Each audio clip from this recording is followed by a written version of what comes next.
So that new Pinocchio movie came out last month. When it came out, it was met with people despising it, calling it soulless and the worst live-action remake that Disney has ever made. And what did I think? I thought it was pretty good. It wasn't anything outstanding, it was just another live-action remake.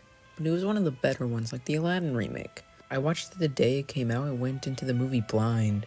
Blind as in I didn't see any footage of the movie other than the trailer, and I didn't watch any reviews of the movie. I came out of the movie feeling like it wasn't a shameless cash grab, but then I learned that everyone thought it was a shameless cash grab. So let me talk about the movie. So for the 10 people who don't know the story of Pinocchio, it starts with this cricket named Jiminy Cricket who sneaks into this old guy's house. That guy is Geppetto. He's making a wooden puppet boy called Pinocchio. When Geppetto goes to bed with his cat Figaro, he looks out the window and sees the wishing star and wishes for Pinocchio to become a real boy. And so the blue fairy comes down and makes Pinocchio alive and tells him that in order to become a real boy, he must prove himself brave, honest, and unselfish. And so Jiminy is chosen by the blue fairy to be Pinocchio's conscience. Once Pinocchio is sent off to school by Geppetto, he gets into all sorts of wacky shenanigans. So the plot is the exact same as the original movie, and I don't mind that. There are some new things it adds, but they don't add much to the movie all that much.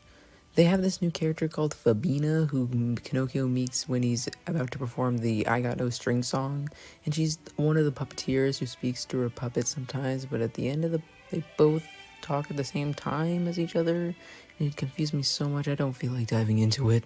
She adds nothing to the movie, unfortunately.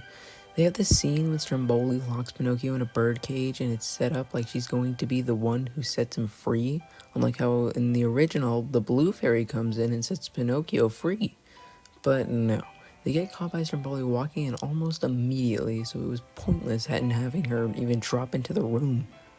The only thing she does worthwhile in this movie is at the end. She approaches Pinocchio and says that now she owns the puppet show and wants him to join their show. But he declines in favor of going to find Geppetto, proving himself unselfish. The other thing that she adds is a new song, but halfway through, the song turns into this Spanish/Mexican music that does not fit this movie at all. The other new character is this seagull called Sophia. The only thing she does is tell Pinocchio and Jiminy what happened to Geppetto and take them to find him. They also changed Monstro the whale into a sea monster with tentacles and large webbed fins, but that isn't that important. The worst thing about the movie, however, is the ending.